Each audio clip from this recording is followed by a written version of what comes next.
Halo kawan-kawan semua, kali ini kita akan membahas mendalam mengenai upgrade prosesor laptop. Nah, ada pertanyaan yang menarik dari salah satu subscriber kita di kolom komentar yang kemarin kita upload videonya tentang upgrade prosesor laptop. Nah, ada pertanyaan adalah kata-katanya begini, apakah sebuah prosesor laptop bisa kita ketahui upgradable atau tidak dari sebuah fisiknya? Bisa di-upgrade atau tidak? Nah, pada kesempatan kali ini kita akan membahasnya secara tuntas. Nah, seperti apa? Oke, sebelum mengarah ke arah itu, kita harus pahami dahulu mengenai soket prosesor dan motherboard adalah satu kesatuan.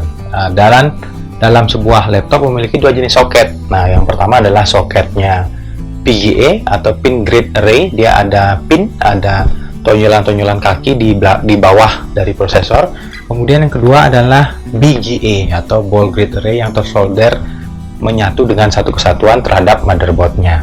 Kemudian misal kita memiliki sebuah laptop dengan prosesor spesifikasinya sebagai berikut, Core i3 3520M. Nah, dari informasi internet kita dapatkan soketnya adalah PGA 988. Nah, di sini depannya ada kode PGA. PGA berarti pin grid array.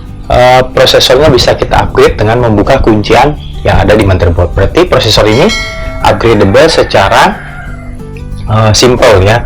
Sebenarnya BGA bisa di-upgrade, cuma agak harus rumit. Anda memerlukan BGA Rework Station untuk mengangkat si prosesor dari motherboardnya. Otomatis memerlukan alat yang kategorinya cukup rumit karena dia menggunakan preheaternya. Kemudian akan terlepas solderannya, kita akan cabut. Kemudian kita akan lakukan reball lagi. Nah, ini yang agak sulit bila kita mendapatkan prosesor yang akan kita upgrade, kemudian kita reball lagi kalau kita tidak punya stensilnya untuk mengupgrade.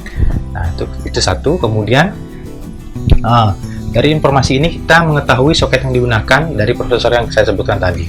Kemudian kita mencari prosesor yang setara atau lebih tinggi dari prosesor ini jika ingin mengupgrade-nya. Kemudian jika Anda berencana mengupgrade, yang harus Anda perhatikan yang paling penting adalah pertama, TDP prosesor atau thermal design power prosesornya harus minimal sama dengan prosesor sebelumnya. Kenapa demikian? Karena bila TDP prosesor pengganti atau upgrade-nya lebih tinggi, kemungkinan besar heatsink atau pendinginnya tidak mampu menghandle panas dari prosesor yang dihasilkan oleh prosesor. Karena kan setiap heatsink, setiap fan, setiap pendingin memiliki kapasitas pendinginan yang sudah didesain sedemikian rupa oleh pabrik untuk mendinginkan prosesor desain yang ada di laptop tersebut. Jadi ketika Anda mengupgrade, Anda harus pertimbangkan panas yang dihasilkan. Dua, thermal pasta yang bagus yang harus Anda gunakan untuk memberikan thermal pasta pada prosesor yang baru yang Anda ganti.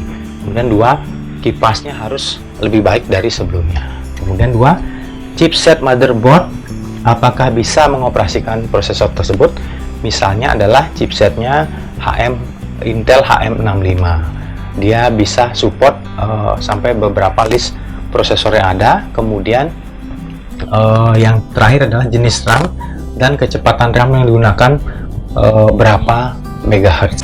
Misal prosesor yang kita gunakan mampu menjalankan RAM dengan kecepatan 1060 MHz, berarti RAM yang harus kita gunakan memiliki kecepatan yang lebih tinggi sedikit atau setara dengan kecepatan RAM prosesor yang dibutuhkan.